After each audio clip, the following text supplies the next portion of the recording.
Assalamualaikum teman-teman.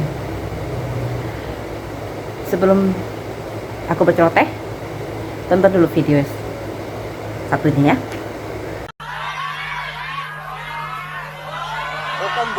Oh kon borong.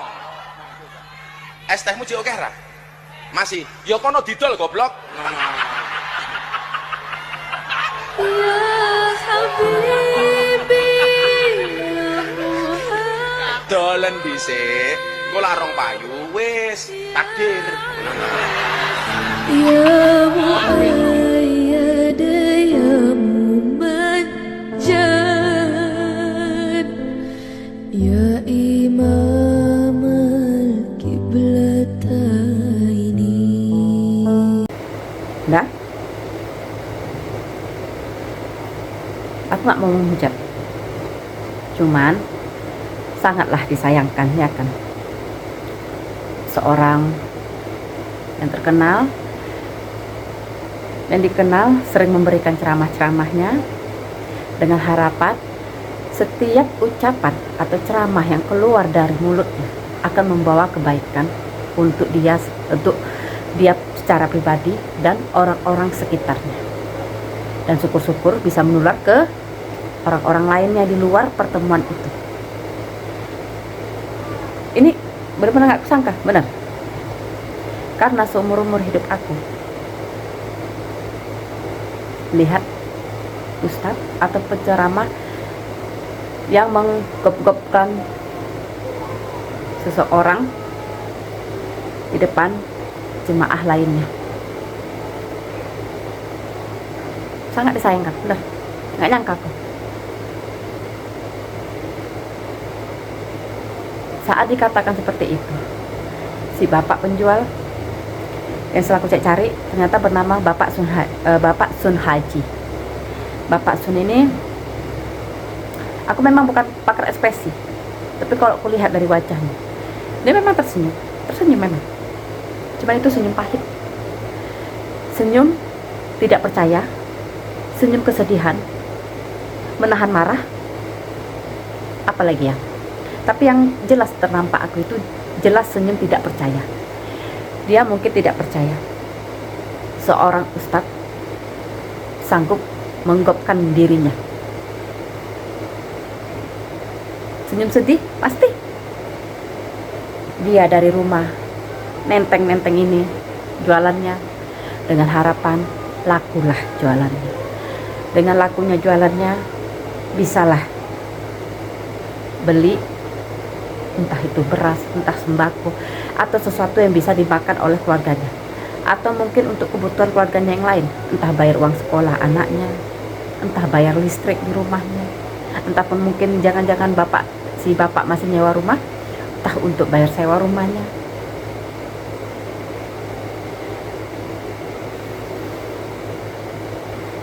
Aku lihat si bapak ini, jujur aku jadi ingat ayahku, betul, almarhum ayahku. Dulu aku pernah ceritakan di video aku sebelumnya, kalau bapakku dulu penjual roti, nah pernah buka usaha roti lah. Dan sebelum usaha rotinya itu berkembang, nah dia buat sedikit, terus karena ibaratnya dia masih memulai, kan masih sedikit lah tuh roti yang mau dijual dia ini. Itulah dibuat pakai loyang kaleng tah 5 atau 6 tingkat, diisikannya lah rotinya. Ya udah jalan dia, kadang ditenteng dia gini, nah nanti dia kadang ditenteng kayak persis kayak si bapak ini. Kalau suara keluarga aneh harap maklum ya, aku. Terus aku ingat dulu bapakku dulu, kalau misal ada dulu kan waktu kami di Pekanbaru dulu tuh kan sering lah bukan diadakan, kadang-kadang entah latihan bola di stadion, aku masih ingat nama stadion Hang Tuah ya kan, entah itu latihan bola, entah ada pertandingan bola di situ. Ayahku sering datang ke sana ya kan, sambil nenteng rotinya nih ya kan.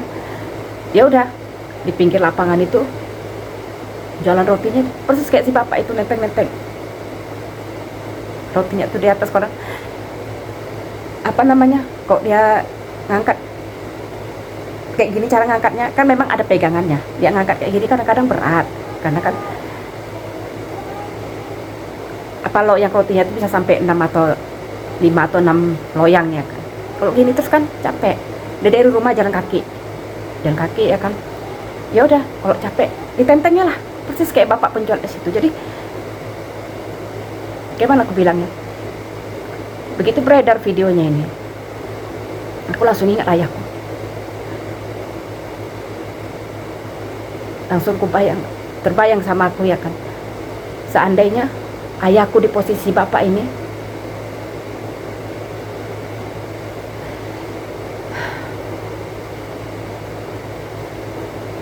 sangka aku Ustaz kok bisa kayak gitu ya kan.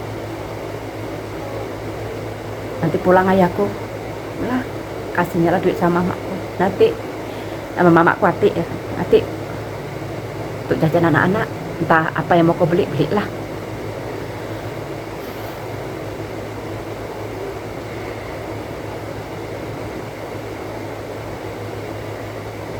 Udah ada klarifikasi ya kan, katanya kata si pengacaranya, lupa aku nama pengacaranya, udah malas pun aku nyari.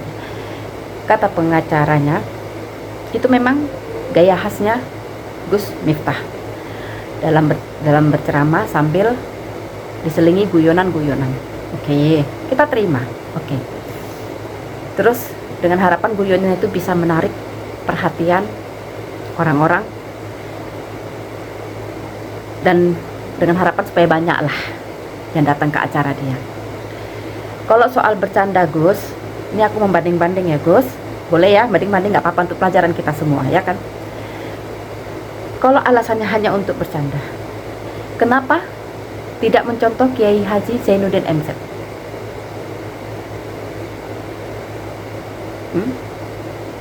Dia ceramah sambil bercanda, tapi bercandanya masih enak didengar.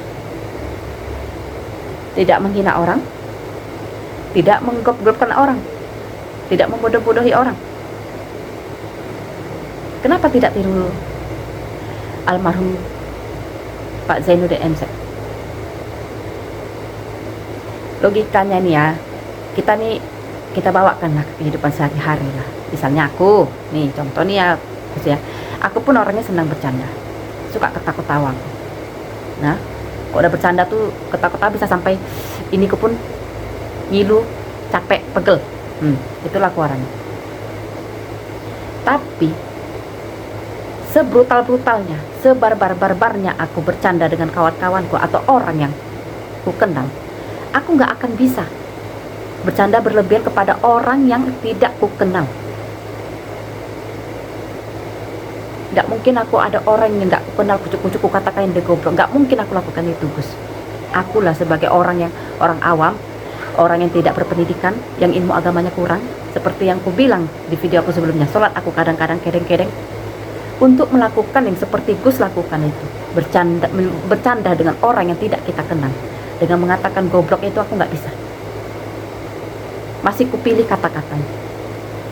Bahkan untuk orang yang baru ku kenal, nggak akan berani aku candai sebelum aku tahu karakter dia seperti apa. Kalau dari awal dia masuk kenalan, oke lah, nggak kenalan langsung lah, kita bicara apa gitu. Rupanya ternyata orang suka bercanda, aku berani bercanda, tapi itu pun bercandanya masih kupilih-pilih dulu. Gak mungkin juga aku katakan kalimat-kalimat seperti Gus ucapkan pada si bapak penjual es itu. Itu logikanya, itu diriku. Gus udahlah, gak beli nih dagangannya, setidaknya janganlah gitu kan dia ya kan. Apalagi itu posisinya di tengah keramaian. Sedikit banyak Gus udah buat dia jadi bahan untuk dibully di sekeliling orang ramai. Balik lagi, Gus mau digitukan Gus, walaupun konteksnya bercanda. Yang tidak habis pikir aku, ini benar-benar gak habis pikir aku tuh, nggak benar ini kalau aku bilang. Kenapa aku bilang nggak benar? Orang-orang di sekelilingmu, apalagi yang di sebelahmu tuh, siapa tuh bapak tuh nggak tahu lah, berkacamata orang. ketawanya ngakak kali, wah hahaha, kayak kayak mendapat tontonan yang benar-benar menghibur sama dia dan orang-orang sekeliling. Dan nggak habis pikirnya aku, semua jamaah ikut ketawa. Astagfirullahaladzim, ya Allah ya Robbi.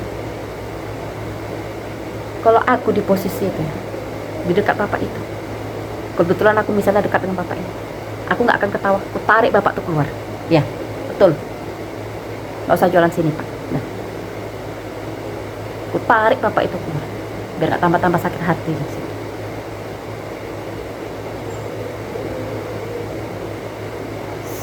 Nggak berpikir aku, bener berapa ustadz yang aku tonton, ada ustadz yang barbar ada, tapi kok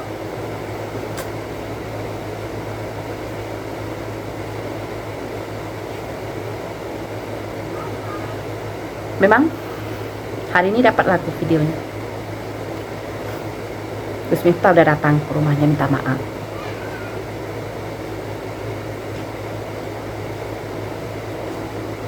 Katanya sih Bapak Sun Haji pun katanya udah memaafkan. Ya syukurlah kalau memang udah saling berdamai ya kan. Terakhir netizen pun jadi mempertanyakan, apakah pantas seseorang seperti seperti Gus Miftah yang sanggup mengatakan goblok kepada orang yang baru dikenal gitu kan, apalagi kepada seorang bapak yang sedang mencari rezeki. Apa pantas dia menjadi utusan khusus kepresidenan bidang kerukunan beragama? Mengeluarkan satu kata goblok itu aja udah bikin ricuh Indonesia, udah bikin marah Indonesia.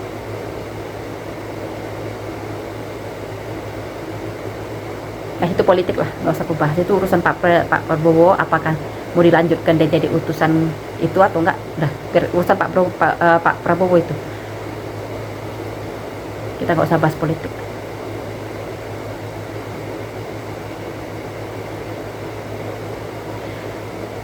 Dan siapa ya, aku lupa. Padahal tadi udah aku baca. Aku bapaknya error, memang kadang-kadang suka lupa. Ada bapak mau bawa umroh, Bapak Sun Haji, katanya bulan-bulan Maret ini, sekitar bulan Maret lah berangkatnya. Alhamdulillah, memang kalau orang yang terzolimi ada aja rezeki. Sampaikan salam saya kepada penjual es teh tersebut, teman-teman.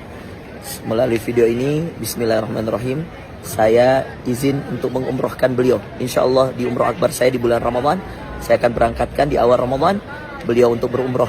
Tolong yang mendengar, melihat video ini untuk segera nge-share atau memberi tahu info saya. Tolong hubungi nomor admin saya yang ada di bawah ini untuk kemudian konfirmasi di mana dan daerah mana di beliau tinggal. Insya Allah kami akan uruskan untuk umroh di awal Ramadan. Bismillah, tawakkalna ala Allah. Dan sampaikan salam saya kepada seluruh ayah yang mencari nafkah, seluruh bapak yang menjadi pejuang nafkah halal. Ya, saya begitu sedih melihat video tersebut. Saya berdoa pada Allah semoga penjual es teh tersebut dikuatkan Allah, cari nafkah yang halal untuk keluarganya. Ya, sesama ayah yang mencari nafkah tentu terasa betul bagaimana perjuangan kita. Barakallahu fiik, silakan share. Cuman ya itulah, dari kasus ini jadi pembelajaran juga buat kita ya, kita semua lah, termasuk aku juga ya, untuk lebih berhati-hati dalam menjaga lisan kita, untuk bisa membedakan mana candaan yang pantas diucapkan, mana yang tidak. Makanya aku bilang sangat disayangkan, karena itu forumnya, candaan itu dikeluarkan di forum yang seharusnya penuh kedamaian, penuh cinta kasih, kok malah jadi ajang bully gitu. Aku sebagai muslim marah iya, kecewa iya, sedih iya,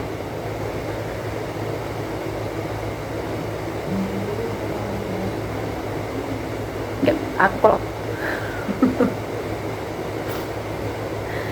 kok di posisi,